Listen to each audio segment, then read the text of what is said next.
Welcome, स्वागत है सभी का। पिछले कक्षा में हम लोगों ने पूर्णांक के बारे में पढ़ा था, क्लास 7। आज हम लोग क्लास 7 के पूर्णांक में पूर्णांकों का गुणन और गुणन से संबंधित गुण पढ़ेंगे।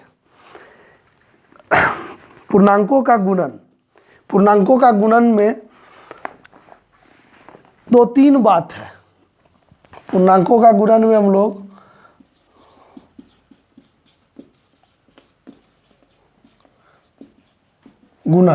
पहला अवस्था है जब दो धनात्मक पूर्णांक को गुणा करते हैं तो क्या होगा। जब दो धनात्मक पूर्णांक को गुणा करेंगे तो एक धनात्मक पूर्णांक ही मिलेगा। लेकिन दूसरा है जब एक धनात्मक हो और एक ऋणात्मक पूर्णांक हो तो उस अवस्था में कैसे गुणा करें। तो संख्या को संख्या से गुणा करते हैं और ये माइनस का चिन्ह रह जाता है। तो यहाँ माइनस है और यहाँ इसके सामने कुछ नहीं है यानी प्लस है। तो यहाँ पे हम लोग को एक याद रखना होगा, याद करना है। क्या याद करना है कि अगर किसी माइनस पूर्णांक को प्लस पूर्णांक से गुणा करेंगे तो माइनस होगा, यानी ऋणात्मक और धनात्मक को गुणा करेंगे तो ऋणात्मक होगा। अगर धनात्मक को ऋणात्मक से गुणा करेंगे तो ऋणात्मक होगा। ऋणात्मक को ऋणात्मक पूर्णांक से गुणा करेंगे धनात्मक होगा।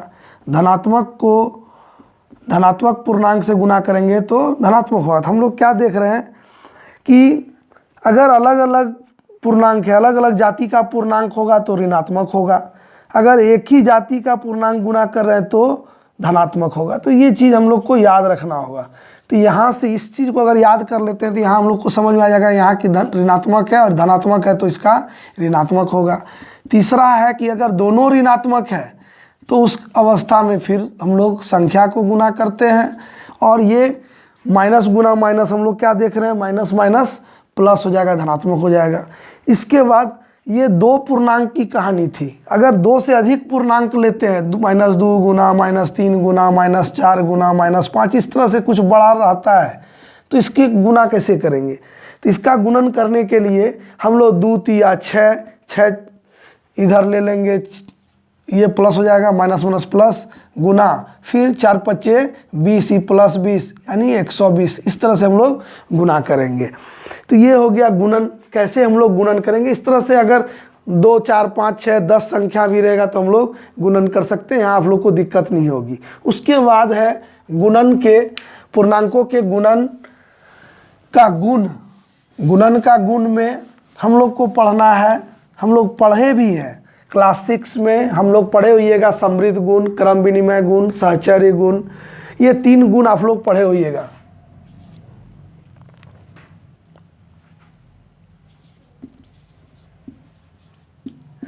ये 3 गुण पढ़े हुए। समृद्ध गुण क्या कहता है, हम लोग 6 में जो पढ़े थे कि यदि दो पूर्ण संख्या को गुणा करते हैं तो एक जो उसका गुणनफल होगा वो पूर्ण संख्या होगा। यहाँ पे अगर दो पूर्णांक को अगर हम गुणा करते हैं तो गुणनफल जो होगा वो पूर्ण संख्या होगा। आप देख सकते हैं -2 को अगर 3 से गुणा करेंगे तो -6 होगा। -2 को अगर 0 से गुणा कर देंगे तो 0 होगा। ये भी एक पूर्णांक है। तो ये पहला गुण जो है वो लागू होता है। दूसरा है क्रम विनिमय। क्रम विनिमय का तब हम लोग पढ़े हैं पिछले क्लास में कि अगर दो पूर्ण संख्या को अगर हम क्रम बदल देते हैं तो गुणनफल में कोई अंतर नहीं होगा। उसी तरह यहाँ भी अगर दो पूर्णांक लेते हैं और उसका क्रम भी बदल देंगे तो उसके गुणनफल में कोई अंतर नहीं होगा। जैसे कि हम यहाँ -2 गुना -3 लिए और इधर -3 को -2 से किए तो देख रहे हैं कि +6 ही हर बार आ रहा है। तो क्रम विनिमय का गुण हम लोग गुणन पे क्रम विनिमय का गुण पढ़े। तीसरा है सहचर्य। अगर 3 पूर्णांक को अगर हम लोग लेते हैं, जैसे कि a Guna b plus c, ये बराबर होगा a गुना b, a गुना यहाँ प्लस नहीं c गुना होगा गुना c। ठीक है, तो इस तरह से हम लोग पूर्ण संख्या पढ़े थे। ये नियम यहाँ भी सहचर्य नियम लागू होता है। उसके बाद है वितरण गुण। योग एवं व्यकलन पर गुणन का वितरण गुण क्या है। वितरण गुण तो योग पर ये हम लोग पढ़े थे पिछली कक्षा में कि a Guna b plus c अगर होगा योग पर गुणन का वितरण गुण, तो वो इस तरह से, जैसे कि 25 गुना 4 प्लस 5 अगर है तो इसको हम लोग लिख सकते हैं 25 गुना 4 जोड़ 25 गुना 5। ये ऐसा, ये अगर ऐसा रहेगा तो हम लोग उसको इजी वे से बनाने के लिए ऐसा कर सकते हैं। घटाव भी रहेगा तो हम लोग इस तरह से कर सकते हैं। तो ये योग का गुणन का गुणन का योग पर वितरण नियम और घटाव पर दो चीज़ पे हम लोग है, इस तरह से हम लोग करते हैं। उसके बाद हम लोग भाग पे भी इसका इसी तरह से, गुणन भाग पे भी जो है ये 3 गुण लागू होता है कि सहचर नियम। अगर सहचर नियम में क्या कहता है कि अगर दो पूर्णांक को आपस में भाग देंगे तो पूर्णांक संख्या ही आएगा, ऐसा नहीं है 2 पूर्णांक संख्या 2/3 ये इस तरह से। तो अगर 2 को भागा देते हैं 0 से तो ये अनडिफाइंड है, ये में परिभाषित नहीं है। तो ये यहाँ पर भाग के लिए ये तीनों नियम जो है लागू नहीं है। ये 3 नियम, ना समृद्ध गुण लागू है, ना क्रम विनिमय गुण लागू है, ना वितरण सहचर नियम लागू है। उसको हम लोग इस तरह से दर्शा सकते हैं टेबल में।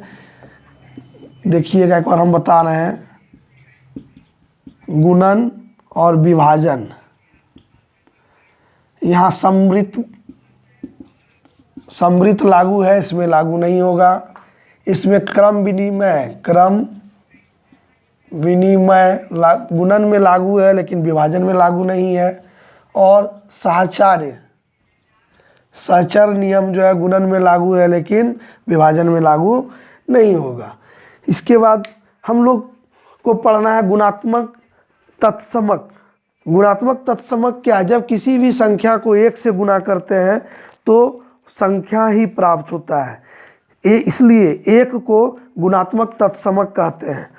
ये चीज़ आपके बुक में भी दिया हुआ है, उसको आप देख लीजिएगा। समझने के लिए हम समझा रहे हैं कि किसी भी संख्या या किसी भी पूर्णांक को 1 से अगर गुणा करेंगे तो वही पूर्णांक मिलेगा। जैसे 25 गुना 1 करते हैं तो 25, -5 को अगर 1 से गुणा करेंगे तो -5।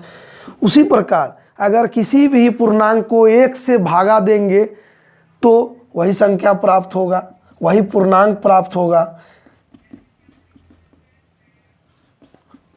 अगर -25 को 1 से भागा देते हैं तो -25 होगा। यदि 25 को -1 से भागा दीजिएगा तो यानी कि यहाँ पर दोनों है, 1 से और -1 से भाग का। तो अगर किसी संख्या को -1 से भागा दीजिएगा तो वो व्युत्क्रम संख्या का उल्टा माने माइनस में आ जाएगा, ऋणात्मक आ जाएगा।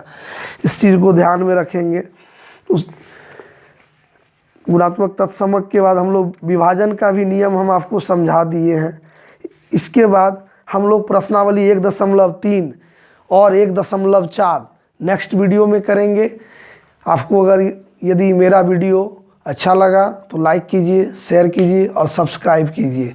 सब्सक्राइब करने के लिए बेल आइकॉन दबाइए और हमारा वीडियो देखते रहिए। मैं कोशिश करूँगा कि पूरा आपका जो सिलेबस है वो मैं जल्द से जल्द कंप्लीट कर दूं और आपको सपोर्ट करूं।